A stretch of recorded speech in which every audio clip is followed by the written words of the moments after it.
Olá, eu sou a Daiane Borges e hoje estou aqui para apresentar, um artigo que foi produzido na disciplina Currículo e Avaliação Escolar sob a orientação da professora Veleida Charlu.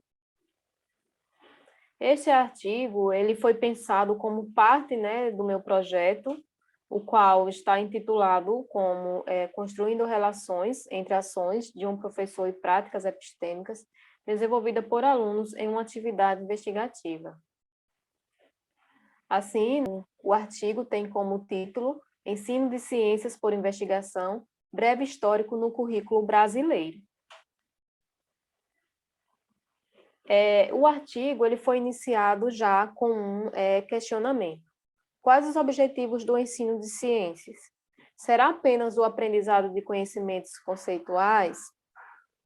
Então, a Base Nacional Comum Curricular, como documento normativo e referência obrigatória para elaboração de currículos escolares, aponta que o ensino de ciências está pautado em 3 pontos que abrangem aprendizagens essenciais. São eles: a aquisição de conhecimentos conceituais, contextualização desses conhecimentos, tanto no âmbito social, cultural, ambiental e histórico, e o entendimento dos processos e práticas de investigação e as linguagens das ciências da natureza. Cícero e Carvalho, 2008, propõe 3 eixos estruturantes pautados na alfabetização científica. São eles: a compreensão básica de termos, conhecimentos e conceitos científicos, a compreensão da natureza das ciências e dos fatores éticos e políticos que circundam sua prática e o entendimento das relações existentes entre ciência, tecnologia, sociedade e meio ambiente. Assim, a alfabetização científica, ela permite que o indivíduo seja capaz de reconhecer, interagir, discutir e tomar decisões frente a temas que envolvem ciências, tornando-se independente cientificamente. Então, sabemos que o ensino de ciências ele tem passado por diversas modificações ao longo dos anos. Dentre essas modificações, verificamos o ensino por investigação. Assim, segundo Zompério e Laburu, 2011, eles comentam que nos últimos anos o ensino de ciências por investigação tem se consolidado cada vez mais como uma abordagem promotora da alfabetização científica. E a BNCC aponta que o ensino de ciências por investigação deve aproximar os estudantes de procedimentos e instrumentos ligados à investigação que lhes permitam identificar problemas, formular questões, identificar informações, propor e testar hipóteses, elaborar argumentos e explicações, planejar e realizar atividades experimentais, relatar e avaliar, e comunicar conclusões. Então, o artigo ele tem como objetivo discutir sobre os caminhos trilhados pela experimentação no currículo escolar do Brasil. Para isso, foi feita uma revisão bibliográfica de temas relacionados ao ensino de ciências no período da década de 50 até os dias atuais. Assim, este artigo ele foi dividido em 2 partes, onde falamos na primeira parte dos aspectos históricos do ensino por investigação no Brasil, da década de 50 até a década de 80, e na segunda parte falamos sobre o ensino de ciências por investigação, aspectos mais atuais, que vai da década de 90 até os dias atuais. Então, a falta de produtos industrializados e de matéria-prima durante a Segunda Guerra Mundial, num período pós-guerra, impulsionou no Brasil a ideia de que o ensino de ciências deveria formar investigadores, objetivando o desenvolvimento da ciência e tecnologias nacionais. Assim, nesta década, foi criado o Instituto Brasileiro de Educação, Ciência e Cultura, o IBEC, em 13 de junho de 1946. Este instituto ele desenvolveu vários projetos com o objetivo de melhorar o ensino de ciências. Barra e Lawrence citam que o papel do IBEC era promover melhorias na formação científica dos estudantes que ingressariam nas instituições de ensino superior. Então, o IBEC ele criou kits contendo materiais para a realização do experimento e panfletos para leitura. Foi adotado nas salas de aulas o método experimental, Nesse método, era esperado dos estudantes um comportamento parecido com os dos cientistas. Eles seguiam um roteiro pronto em busca da verdade científica. E o ensino, né, característico das décadas anteriores, né, que era de transmissão e recepção de conhecimento, predominou até o final desta década.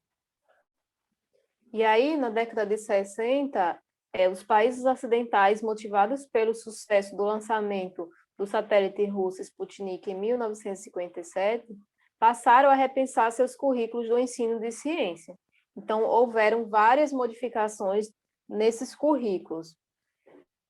E dentro dessas modificações nos currículos, né, houve a criação de grandes projetos curriculares, cujo objetivo era a vivência do processo de investigação científica pelo aluno por meio do método científico.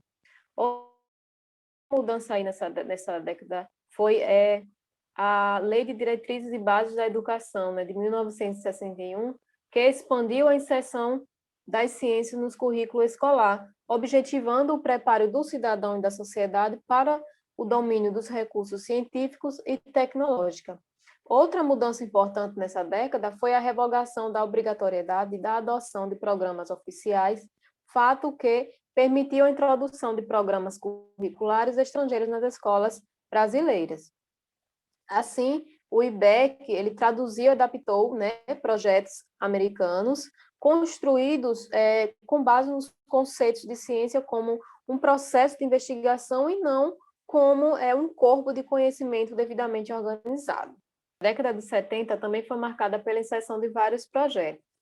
Grandes modificações foram feitas no currículo escolar impostas pela Lei número 5.692, né, de 71, as diretrizes e bases para o ensino de primeiro e segundo graus. O ensino de ciência ele esteve fortemente influenciado por uma concepção empirista da ciência, onde teorias são criadas a partir da experimentação, de observação e da objetividade e neutralidade dos cientistas. Então, as propostas de melhorias do ensino de ciências foram fundamentadas nas teorias comportamentalistas do ensino-aprendizagem.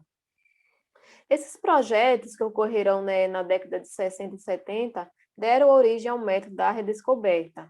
Acreditava-se que com esse método as atividades práticas superariam o modelo de ensino de transmissão e recepção, permitindo ao aluno, por meio das aulas experimentais, descobrir por si mesmo aspectos de sua investigação a partir da observação.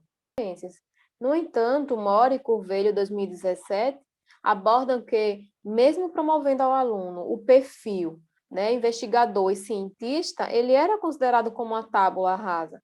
Isso porque suas concepções prévias não eram consideradas, né, passavam uma ideia empirista da ciência. Ainda na década de 60, né, houve aí a introdução das teorias cognitivistas no Brasil. As ideias de Piaget a respeito do desenvolvimento intelectual começaram a ganhar espaço e reconhecimento, permitindo a teoria cognitivista grande importância no processo ensino-aprendizagem da ciência, dando ênfase no chamado construtivismo. Tais teoria considerava, né, o conhecimento como sendo um produto, né? Produto de quê? Da interação do homem com seu mundo e enfatizavam os processos mentais dos estudantes durante a aprendizagem.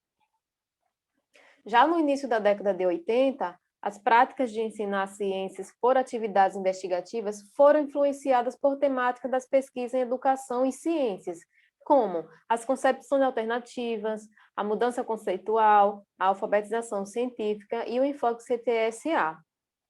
E aí, entre as décadas de 60 e 70, iniciava-se um movimento CTS, cujo objetivo era questionar a cultura tecnológica imposta pelas descobertas científicas ocorridas durante a Segunda Guerra Mundial, como também promover uma discussão e indagações sobre os efeitos nocivos resultantes da produção científica nesse período. Assim, esse movimento permitiu que a ciência fosse vista como algo cultural, dinâmico, submetido a diversas esferas, sejam elas políticas, religiosas, éticas, sociais, econômicas, contrapondo a concepção que a ciência e a tecnologia estejam separadas da sociedade. E aí, ao passar dos anos, o movimento CTS se desenvolveu ainda mais. Hoje, conhecido como CTSA, Ciência, Tecnologia, Sociedade e Meio Ambiente, Essa perspectiva se faz parte, né, dos objetivos do ensino de ciência, compreendendo um dos 3 eixos da alfabetização científica. Nesta década também surgiu a aprendizagem por mudança conceitual e o movimento das concepções alternativas. Este novo modelo buscava promover a aprendizagem de conceitos científicos a partir dos conhecimentos que os estudantes já possuíam, os seus conhecimentos prévios. E aí a gente chega na segunda parte, né, do artigo, onde tratamos do ensino de ciências por investigação, aspectos mais atuais.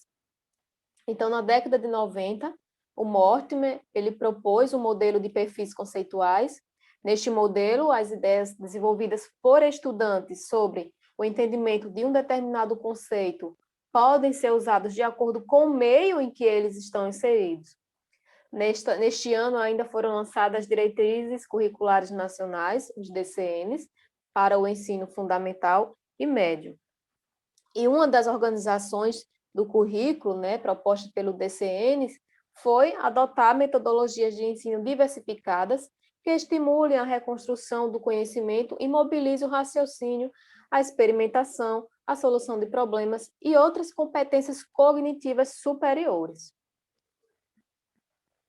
Outro apontamento indicado pela DCNEM foi o estabelecimento e a divisão de uma base nacional comum em 3 áreas do conhecimento. São elas: linguagens e códigos e suas tecnologias, ciência da natureza, matemática e suas tecnologias, ciências humanas e suas tecnologias. E aí, no final desta década, foram lançados pelo Ministério da Educação, o MEC, os PCNEM, os Parâmetros Curriculares Nacionais para o Ensino Médio, cujo objetivo citado pelo MEC é de contribuir para o diálogo entre professor e escola sobre a prática docente. Os PCNEMs apontam para uma confusão entre o aprendizado ativo e o experimentalismo puro e simples. Assim, a experimentação na escola média deve ser vista por sua função pedagógica e não como uma experiência conduzida pelo cientista, como era, né, característico das décadas anteriores, aí da década de 50, 60, né, 70. Os PCNEM, reconhecendo as discussões no campo das pesquisas de educação em ciências, apontam para a necessidade de implementação de métodos ativos e interativos no processo de aprendizagem. Verificamos que algumas dessas recomendações vão de encontro com as características do ensino por investigação, como, por exemplo, a liberdade para argumentar, apresentando suas compreensões, ideias e contradições e a possibilidade de interação social. Com relação à construção dos currículos escolares, os PCNEM apontam para a implementação de uma base comum nacional e uma parte flexível, e ainda defendem que os currículos eles devem ser organizados pautado na interdisciplinaridade e contextualização de conhecimentos. Já nos anos 2000, surgem os PCNs+, como orientações educacionais complementares aos parâmetros curriculares nacionais. Os PCNs+, propõem o aprendizado de ciências da natureza, matemática e suas tecnologias por meio de 3 conjuntos de competências gerais. São elas a representação e comunicação, a investigação e compreensão e contextualização sociocultural. Dias atuais. Em dezembro de 2018, o MEC homologou o documento normativo denominado de Base Nacional Comum Curricular, a BNCC. Este documento define um conjunto de aprendizagens essenciais que todos os alunos devem desenvolver ao longo destas etapas e modalidades da educação básica. Para o ensino de ciências, a BNCC aponta a importância para os processos e práticas investigativas, contextualização e para o enfoque CTSA. Com relação ao ensino por investigação, a Cicerone 2015, considerando as ideias de Grande e Duchamp, afirmam que o ensino por investigação na sala de aula deve oferecer condições para que os estudantes resolvam problemas e busquem relações causais entre variáveis para explicar o fenômeno em observação por meio do uso de raciocínio do tipo hipotético-dedutivo. Mas deve ir além, deve possibilitar a mudança conceitual, o desenvolvimento de ideias que possam culminar em leis e teorias, bem como a construção de modelos. E aí nós concluímos, né, comentando que por muito tempo o ensino de ciências limitou-se à reprodução de experimentos, onde os alunos eles não tinham autonomia para investigar a atividade proposta de forma diferente, prevista pelo roteiro. Podemos classificar essa atividade de estudo como pobre em investigação. Verificamos importantes mudanças nesse ensino no decorrer do tempo. Passou-se a considerar habilidades cognitivas dos alunos, seus conhecimentos prévios, orientações curriculares e normas para entender uma formação que garanta aprendizagens essenciais foram produzidas e a inserção de um ensino pautado na investigação. Esperamos que o ensino por investigação se faça cada vez mais presente nos currículos brasileiros. Aqui algumas referências utilizadas no artigo. E meu muito obrigada.